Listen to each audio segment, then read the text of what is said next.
بسم اللہ الرحمن الرحیم۔ اتوار کی خصوصی سوال و جواب کی نشست میں آپ کا استقبال، آپ کا خیر مقدم ہے۔ سب سے پہلے ہمارے سامنے نام ہے عارفہ تبسم۔ ان کا سوال ہے کہ میرے اسکول کی بائی ہے، اس کا میرے سے مطالبہ ہے کہ ہائر سیکنڈری ایگزام کا فارم بھرنا ہے، تو آپ مجھے 1250 روپے دے دیجئے، بعد میں لوٹانے کے لیے کہہ رہی ہے۔ وہ ایک ہندو خاتون ہے۔ میں سوچ رہی تھی کہ انٹرسٹ کے پیسے سے اس کی فیس دے دوں، کیا یہ صحیح رہے گا؟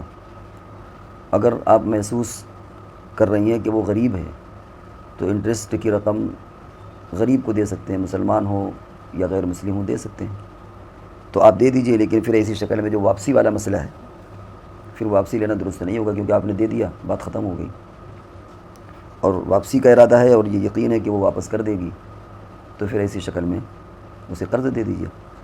بہرحال اگر آپ محسوس کر رہے ہیں کہ وہ بہت زیادہ غریب ہے تو انٹرسٹ کی رقم دی جا سکتی ہے۔ جنید خان، انہوں نے ایک ویڈیو کا لنک بھیجا ہے، اور اس میں ایک بدنام زمانہ ایک پڑوس کے ملک کا مرزا علی انجینئر ہے، اس کی اس میں ایک آڈیو ہے، جو کام کسی زمانے میں بریلوی مکتب فکر کے لوگوں نے علماء دیوبند کی کتابوں کے ساتھ کیا، اس وقت اب اس کا یہی کام بچا ہے۔ بہت ساری فتنہ اور خرافات سے جب یہ فارغ ہو گیا اور اسے وہاں کے علماء نے کافی اس کا تعاقب کیا، تو اب اپنی زمین بچانے کے لیے نئے نئے شگوفے لایا ہے۔ اس سے کسی نے پوچھا ہے کہ خواجہ سرا، یعنی جو مخنث ہوتے ہیں، جن کو ہمارے عرف میں ہجڑا کہہ دیتے ہیں، ان سے پردہ ہے کہ نہیں؟ بات ختم ہے، پردے کا جواب دے دینا چاہیے، لیکن وہ پردے میں پتہ نہیں کہاں سے کہاں نکل گئے کہ بستر پر لٹانا ہو، پھر وہ مولانا اشرف علی صاحب تھانوی اور مولانا رشید احمد گنگوہی اور مولانا قاسم نانوتوی علیہم الرحمہ، اور اسی طرح ارواح ثلاثہ اور کتاب، اس کے اندر کیا لکھا ہے، اللہ جانے وہ کیا کیا اس میں بکتا گیا۔ اور ظاہر ہے کہ جب آدمی پوری بات کو توڑ مروڑ کر پیش کرے گا، یا بات سمجھنے کی ہی صلاحیت اس کے اندر نہیں ہے، تو اللہ جانے کیا کیا سب اس طرح اٹھ پٹانگ بکتا رہے گا۔ تو یہ آڈیو ممکن ہے کہ ایڈیٹڈ ہو، بہرحال جو باتیں کہہ رہا ہے وہ تو بالکل غلط ہیں، ان کا حقیقت سے کوئی تعلق نہیں ہے، اور اس طرح کے لوگ خود اپنی موت ذلت کے ساتھ مرتے ہیں۔ اس شخص نے جس انداز میں، یعنی ایک مہذب انسان بھی وہ تعبیر اختیار نہیں کرے گا جو تعبیرات اس نے سوال کے ضمن میں، جبکہ اس سوال سے اس واقعے کا کوئی تعلق نہیں ہے۔ اب ان کے فالوورز کو چاہیے، اس کے فالوورز کو چاہیے کہ وہ ایسا گندا ذہن انسان، گندی زبان والے انسان کہ کیسے فالوورز بن گئے، حیرت ہوتی ہے۔ دوسرا جو بھیجا گیا ہے لنک ہے، اس کا لنک بھی ہم آپ کو دکھا دیں۔ یہ بہت پہلے یہ مالیگاؤں کے ایک واقعے میں آیا ہے، یہ بات آئی تھی کہ مالیگاؤں میں کوئی مسجد ہے جس میں کوئی بندہ اکیلے نماز پڑھ رہا تھا، اور بعد میں وہ کھڑا ہوا تو اس نے جناتوں نے دھکا دیا اور وہ جا کر کے دیوار سے لگا جا کر۔ اول تو ایک اس طرح کے واقعات کی حقیقت کیا، اللہ ہی بہتر جانے۔ آج کل ٹیکنیکل یعنی میدان میں ایسی ایسی چیزیں اور ایسی ایسی ٹیکنالوجی اور ایسے ایپ آ گئے ہیں کہ کچھ جوڑ کر کے کچھ کرا دیجئے، فاسٹ کو سلو کر لیجئے، سلو کو فاسٹ کر لیجئے، اور نہ جانے کیا کیا چیزیں آ گئی ہیں جو لوگ کرتے رہتے ہیں اس طرح۔ انسٹاگرام میں، فیس بک میں نہ جانے ہزاروں نہیں لاکھوں اس طرح کی چیزیں فرضی پڑی ہوئی ہیں۔ تو پہلے تو یہ کہ اس واقعے کی صداقت کے بارے میں ہو کہ واقعتاً یہ واقعہ سچا ہے بھی یا نہیں، کہ ایسا تو نہیں کہ کھڑا ہوا اور اسے چکر آ گیا ہو، یا کسی نے آڈیو بنایا ہی اس انداز میں ہو کہ ایک واقعہ وہ اس کو اور فاسٹ کر کے دکھا دیا گیا۔ اول تو یہ خود محتاج بیان ہے کہ یہ واقعے کی حقیقت کیا ہے، اور اگر بالفرض مان بھی لیں تو ایسا ممکن ہے کہ جنات کسی کو دھکا دے دے۔ اب انہوں نے ایک وجہ لکھی ہے کہ کیا وجوہات ہو سکتی ہیں، کیا اس بندے کی طہارت میں کمی تھی، یا خالی مسجد میں وہ مصلی کے قریب بیٹھا تھا، یا یہ کہ وہ مڑ کر کے بیٹھا تھا ایک خاص انداز میں، اس کی وجہ سے تھا، یا کیا کیا وجوہات ہو سکتی ہیں، اور کیا جنات، کیا یہ بھی ہے کہ جنات صرف انہی لوگوں کو پریشان کرتے ہیں جو جناتوں سے ڈرتے ہیں، اور جو نہیں ڈرتے ان کو نقصان نہیں پہنچاتے؟ ایسا کچھ بھی نہیں، جو وجوہات آپ نے لکھی ہیں کوئی بھی وجوہ ایسی نہیں ہے کہ جس کی وجہ سے یہ بات کہی جائے کہ جنات اسے پریشان کریں۔ جنات ایک شریر قوم ہے، اچھے اور برے لوگ ان میں بھی ہوتے ہیں، زیادہ تر لوگ ان میں گڑبڑ ہوتے ہیں، شریر ہوتے ہیں، وہ کسی کو بھی ستا سکتے ہیں، پاک کو بھی ناپاک کو بھی۔ اسی طرح ایسی کوئی شرط نہیں ہے کہ جو بندہ بالکل دیندار ہے تو جنات اس کو نہ ستائے، جو گنہگار ہے یا ناپاک ہے تو جنات اسے ستائیں یا پریشان کریں، ایسا کہیں کچھ نہیں ہے، ان کی مرضی ہے۔ جب انسان کے مزاج میں شرارت ہوتی ہے تو وہ کسی کو بھی پریشان کر سکتا ہے وہ. تو اس میں یہ جو وجوہات لکھی ہوئی ہیں ان میں ایسی کوئی وجہ نہیں ہے کہ جس کی وجہ سے کہا جائے کہ جنات ایسا کرتے ہیں. اسی طرح ہے کہ جنات جس سے ڈرتے ہیں جس سے نہیں ڈرتے ہیں. جناتوں کو یہ خود پتہ نہیں کہ ہم سے کون ڈرتا ہے کون نہیں ڈرتا. ڈرنا ایک دل کا فعل ہوتا ہے اور اس پر یا تو بندہ جانتا ہے یا اللہ جانتا ہے. کوئی دوسرا بندہ تھوڑی جانتا ہے کہ اس کے دل میں ڈر ہے کہ نہیں. یہ تو غیب کا مسئلہ ہے. تو جنات خود ہی نہیں جانتے کہ ہم سے کون ڈرتا ہے کون نہیں ڈرتا. تو ڈرائیں تو وہ اس طرح ڈرائیں گے کیا. تو یہ بھی کوئی ایسی بات نہیں ہے کہ جنات جو نہ ڈرتا اس کو وہ ڈرائیں پریشان کریں, جو ڈرتا اس سے پریشان نہ کریں. تو خلاصہ ہے کہ ایک واقعہ ہے, اللہ جانے صحیح ہے کہ غلط ہے, اور اگر واقعہ صحیح بھی ہے تو اس طرح کی چیز ممکن ہے. اس کی وجہ کوئی بھی ہو سکتی ہے. جو آپ نے وجوہ لکھی ان میں کوئی متعین کوئی وجہ اس میں نہیں ہے. ان کا نام محمد ہے, محمد مسعود, افتخار آباد کے. کہتے ہیں 2 سجدوں کے درمیان کون سی دعا پڑھیں. 2 سجدوں کے درمیان کون سی دعا پڑھنی چاہیے. ایک دعا منقول ہے اللہم اغفر لی ورحمنی وعافنی ورزقنی, لیکن یہ نوافل میں ہے, فرائض میں اس کو نہ ہی پڑھے تو بہتر ہے, خاص طور سے امام کے پیچھے. اگر الگ اپنا تنہا فرض پڑھ رہا ہو تو پڑھ سکتا ہے. باقی اس طرح کی جو دعائیں وہ نوافل میں پڑھے, فرائض میں نہیں. فرائض میں اگر دعا پڑھے گا تو امام کے ساتھ جو دوسرا سجدہ کرے گا وہ ہو سکتا ہے سجدہ چھوٹ جائے یا دیر ہو جائے, یا سارے لوگ سجدے میں چلے جائیں, یہ دعا پڑھتا رہ جائے گا. تو ایک عجیب سا لگے گا کہ ساری مسجد میں سارے لوگ سجدے میں امام کے ساتھ اور یہ دعا پڑھ رہا ہے. اس لیے جماعت کی نماز میں اس دعا کو نہ پڑھ. باقی اس دعا کا ثبوت ہے. سیف یہ بھومیشور سے, ان کا سوال یہ کہ میں نے سنت کے مطابق داڑھی رکھی جو ایک مشت سے تھوڑی زیادہ ہے, اور ہر کچھ دنوں میں داڑھی تھوڑی تھوڑی چھاٹ دیتا ہوں تاکہ زیادہ لمبی نہ ہو جائے, کیونکہ یونیورسٹی ہمیں اس کی اجازت نہیں دیتی کہ ہم داڑھی رکھیں. اب چونکہ میں نے پہلے سے رکھی ہوئی ہے تو میں کاٹتا نہیں ہوں, لیکن ابھی سیٹ کرتے کرتے داڑھی سائڈ سے زیادہ چھوٹی ہو گئی ہے, مگر تھوڑی کے نیچے کا حصہ ایک مشت سے زیادہ ہے. تو کیا وہ داڑھی میں شمار کیا جائے گا یا نہیں؟ کیوں نہیں شمار کیا جائے گا بھائی, شمار کیا جائے گا. داڑھی کے بارے میں بہت تفسیر میں جانے کی ضرورت نہیں ہے کہ حضور علیہ السلام نے جو الفاظ کے اس کا کیا مطلب ہے, کتنی بڑھائی جائے, وہ ناف تک بڑھائی جائے یا اس سے بڑھائی جائے یا سینے تک ہو, ایسی کوئی اس میں مقدار متعین نہیں کی گئی. لیکن ایک بات ضرور ہے کہ داڑھی ایسی ہونا چاہیے جس سے سمجھ میں آئے کہ ہاں یہ داڑھی اور یہ بندہ مسلم ہے.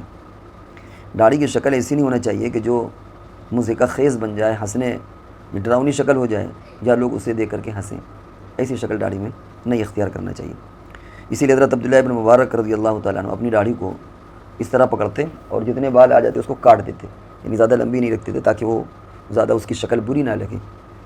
تو اس لیے آپ نے خود ہی کہا کہ ایک مشت سے زیادہ ہے تو اس کو کاٹ لیجئے, تو ایک تو وہ چھوٹی بھی ہو جائے گی اور گناہ بھی نہیں پڑے گا. ایک مشت سے زیادہ ہے. باقی عام طور سے دائیں بائیں بھی لوگ کاٹ لیتے ہیں, تو اس میں بھی کوئی ایسا خاص حرج نہیں ہے. حالانکہ بہت سے لوگ علماء کہتے ہیں ادھر سے بھی, لیکن ایسا کوئی لگا بندھا وہ نہیں ہے. اس میں بہت سخت قانون ایسا کوئی نہیں ہے کہ باقاعدہ ہر طرف انچی ٹیپ سے اسے ناپا جائے. اور طرف داڑھی میں ایسی کوئی وہ خوبصورت ہونا چاہیے کہ جسے دیکھ کر کے کم سے کم یہ محسوس ہو کہ ہاں واقعی داڑھی ہے, اور چہرے پر وہ داڑھی اچھی لگے. تو آپ کی جو داڑھی ہے وہ بہرحال وہ داڑھی اچھی لگے گی, وہ اس میں کوئی حرج نہیں, اسے داڑھی کہیں گے. اور اس اعتبار سے جتنی رکھنے کا موقع مل رہا ہے اتنی مبارک ہے, آپ کوشش کریے. باقی زیادہ پریشان ہونے کی اور الجھنے کی ضرورت نہیں ہے. اور ایک یہ بات آتی ہے, بعض علماء یہ کہہ دیتے ہیں کہ رکھو تو ایک مشت رکھو, اس سے کم رکھنے سے کوئی فائدہ نہیں. یہ طریقہ بھی غلط ہے. ایسا نہیں ہے کہ رکھے تو آدمی ایک مشت رکھے اور نہ رکھے تو پھر رکھے ہی نہیں, ایسا نہیں ہے. بیچ کا درجہ بھی ہوتا ہے, کیونکہ دھیرے دھیرے بھی کبھی آدمی کسی چیز پر عادی ہوتا ہے, کبھی موقع اور محل ایسا نہیں ہوتا. تو نہ رکھنے سے یہی ہے کہ وہ تھوڑی بہت ہو, تھوڑی سی اور اچھا ہے کہ اور تھوڑی لمبی ہو, اور سب سے بہتر وہ یہ کہ ایک مشت داڑھی ہو. تو اس لیے ان باتوں پر بھی دھیان دینا چاہیے. یہ ترنم لدھیانہ کی یہ سوال کرتی ہیں کہ جیسا کہ عصر کی نماز کا وقت حنفی مسلک میں 5:17 سے شروع ہوتا ہے اور شافعی مسلک میں 4:03 سے شروع ہوتا ہے, تو ظہر کی نماز کس وقت کی حساب تک باقی رہتی ہے؟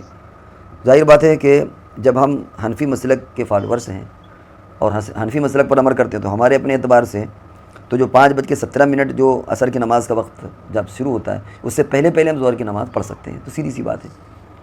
دوسرا سوال ان کا ہے کہ جیسے آج کل بہت زیادہ قتل ہو رہے ہیں, جیسے کہ کلکتہ میں ایک ڈاکٹر خاتون کے ساتھ برا سلوک کر کے اسے بہت بری موت دی گئی. کیا جس لڑکی کے ساتھ اتنا گندہ کام ہوا کیا وہ جنت میں جا سکتی ہے؟ لیکن وہ غیر مسلم تھی. اس طرح قتل اتراکھنڈ میں ہوا ایک نرس کے ساتھ. یعنی منشا یہ کہ اگر کسی کی موت ظلم مظلومیت کے ساتھ ہوئی ہے تو کیا اسے جنت میں جانے کا پروانہ مل جائے گا؟ ایسا نہیں ہے. جنت میں جانا یہ تو ایمان کی بنیاد پر ہوتا ہے, مظلومیت کی بنیاد پر نہیں ہوتا. اب یہ کہ دنیا میں اس کے ساتھ ایسا سلوک ہوا تو ایسا تو ایکسیڈنٹ بھی ہو جاتا ہے. ایکسیڈنٹ تو کافروں کا بھی ہوتا ہے, ایکسیڈنٹ تو اور لوگوں کا بھی ہوتا ہے. تو یہ مطلب تھوڑی ہے کہ جو ظلم کے ساتھ مظلومیت کے ساتھ اور ایسی دردناک موت مر جائے تو اس کے لیے مغفرت کا پروانہ ہو جائے, ایسا نہیں ہے. باقی ہاں اتنا ضرور ہے کہ میدان محشر میں اور جہنم میں جو بھی سزا ملے گی اس میں آدمی کے گناہ کا بھی اور آدمی کے یعنی اس کے گناہ کے لیول کا بھی دخل ہوگا۔ ہر کافر کا ایک جیسی سزا نہیں ہے، ہر گنہگار کی ایک جیسی سزا نہیں ہے، اس میں بھی کیٹیگریز ہوں گی۔ حدیث میں بھی آتا ہے کہ انسانوں کی عقلوں کے اعتبار سے بھی ان کو سزا ملے گی، کون انسان کتنا شاطر ہے، کون انسان کتنا بھولا ہے۔ بہت مرتبہ ایسا ہوتا ہے کہ اسلام سے اس کا تعلق نہیں لیکن بہت شریف انسان ہے، بہت بھولا انسان ہے، تو ٹھیک ہے اس کی مغفرت نہ صحیح، لیکن جو عذاب کا لیول ہوتا ہے، سزا کا لیول ہوتا ہے، وہ اللہ تبارک و تعالیٰ کم کر دیتے ہیں۔ تو اس طرح یہ بات کہی جا سکتی ہے کہ جو اس طرح مظلومیت کی موت مرتے ہیں اللہ تعالیٰ ان کے ساتھ کوئی ایسا معاملہ کر دے، لیکن اس کا یہ مطلب نہیں ہے کہ اس کی وجہ سے وہ جنت میں جائے، کیونکہ جنت میں جانے کے لیے ہمارا جو عقیدہ ہے مسلمانوں کا وہ یہ کہ اس کے لیے مسلمان ہونا شرط ہے۔ یہ محمد تمیم یہ پوچھتے ہیں کہ رابعہ بصریہ کون تھی؟ اس سلسلے میں جتنا آپ جانتے ہیں اتنا ہی ہم جانتے ہیں، جتنا ہم جانتے ہیں اتنا آپ جانتے ہی ہوں گے کہ یہ امت میں ایک بہت بزرگ خاتون گزری ہے، اس سے زیادہ ہم کو ان کے بارے میں تفصیلات نہیں معلوم۔ خالد حسین یہ سوال کرتے ہیں، لوگ کہتے ہیں کہ مسجد شہید کر کے تعمیر نہ کریں گے، کیا یہ شہید لفظ استعمال کرنا صحیح ہے جبکہ خانہ کعبہ کے بارے میں قرآن قیامت میں منہدم کا لفظ استعمال کرتا ہے؟ یہ اصل میں اردو میں کچھ ایسی نزاکتیں کہہ لیجیے یا کچھ ادب کا تقاضا کہہ لیجیے جس کی وجہ سے لوگ ایسا کہہ دیتے ہیں، لیکن اگر کوئی آدمی ایسا نہ کہے تو کوئی حرج نہیں ہے۔ حدیث میں بہت سی ایسی حدیث ہے جن میں ہدمہ کا لفظ استعمال کیا گیا ہے کہ رسول اللہ صلی اللہ علیہ وسلم نے ارادہ کیا کہ بیت اللہ کو ڈھائیں اور پھر اس کو بنائیں، کیونکہ جس وقت بیت اللہ بنایا گیا تھا یعنی آپ کا بچپنا تھا یا یہ کہ آپ کے زمانے یعنی آپ کی نبوت ملنے سے پہلے، تو مکہ والوں نے جو بنایا تھا اس میں پیسے کم پڑ گئے اور بعد میں حضور علیہ السلام نے ارادہ کیا کہ بیت اللہ کو دوبارہ بنائیں، لیکن آپ نے حضرت عائشہ رضی اللہ تعالیٰ نے سے عرض کیا کہ اگر میں دوبارہ بناتا ہوں تو لوگ یہ خیال کریں گے کہ دیکھیے صاحب اب مکہ فتح ہو گیا، اب ان کو حکومت مل گئی ہے اور اقتدار میں آ گئے، طاقت آ گئی، تو اب یہ بیت اللہ کو توڑ کے بنا رہے ہیں، اس لیے آپ نے ارادہ ترک کر دیا۔ چنانچہ پھر اس کے بعد حضرت عبداللہ بن زبیر نے حضور صلی اللہ علیہ وسلم کے منشے کے مطابق بیت اللہ کا منہدم کر کے دوبارہ بنایا، پھر حجاج بن یوسف نے پھر اس کو توڑ کر کے دوبارہ بنایا، اور پھر یہ اس وقت کے خلفاء نے مشورہ کیا، خاص طور سے امام مالک علیہ رحمہ کی طرف یہ بات آتی ہے کہ پھر یہ علماء کے ساتھ مل کر کے مشورہ ہو گیا کہ اب بیت اللہ کے ساتھ اس طرح کی کوئی چھیڑخانی، یعنی بیت اللہ کے ساتھ اب اس طرح کی کوئی کام نہیں کیا جائے گا کہ ایک بادشاہ ہے اس کو گرائے دوسرا ہے بنائے، کیونکہ یہ بادشاہوں کا کھلونا بن کے رہ جائے گا۔ تو خلاصہ بات کہیں سے کہیں نکل گئی کہ یہ جو کہہ دیتے ہیں کہ مسجد شہید کر کے، ایسا لفظ شہید یہ کہنا کوئی ضروری نہیں ہے، لوگ کہہ دیتے ہیں ادباً، لیکن اگر کوئی کہے کہ بھائی اس مسجد کو منہدم کر کے دوسری بنانا ہے تو اس میں کوئی حرج نہیں ہے۔ کوئی آدمی کہے کہ بھائی اس مسجد کو توڑ کر کے دوسری بنانا ہے، اس میں کوئی حرج نہیں، یا اس مسجد کے محراب کو توڑ کر یا اس دیوار کو توڑ کر دوسری بنانا ہے یا اسے منہدم کر کے بنانا ہے، تو اس طرح کوئی بھی اس میں قباحت نہیں ہے، آپ اس کو کہہ سکتے ہیں، یا ہمارے عرف میں لوگ اس طرح اس کو کہنے لگے ہیں۔ ایک اور نام آخری بچا ہے نازیہ، انہوں نے کہا کہ what is the meaning of Syed? Syed کی میننگ ہے، سید کے معنی سردار کے آتے ہیں، آقا، سردار، اور بھی معنی آتے ہیں بڑے، تو سید کے معنی سردار کے آتے ہیں۔ تو یہ رہے آج کے سوالات کے جواب۔ اب ہم اگلی نشست تک کے لیے آپ سے رخصت ہوتے ہیں، جب تک کے لیے اجازت دیجیے۔ السلام علیکم ورحمۃ اللہ وبرکاتہ۔